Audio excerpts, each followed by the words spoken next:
মুসলমান ভাইরা রে আমার, হযরত ওমর গলি দিয়ে হেঁটে যায় আর মদিনার এক মদখুর নেশা করে মাতলামি করে করে মদিনার গলি দিয়ে হাঁটতেছে।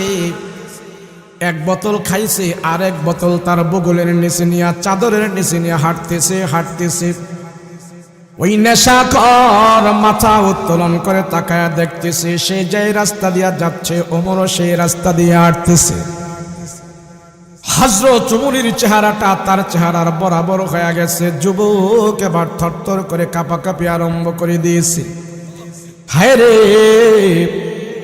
আমি যদি এখন মদের বোতল নিয়ে ওমরের সাথে ধরা খাই, ওমর তো আমাকে জানে রাখবে না, আমাকে মেরে ফেলবে। কি করা যায়?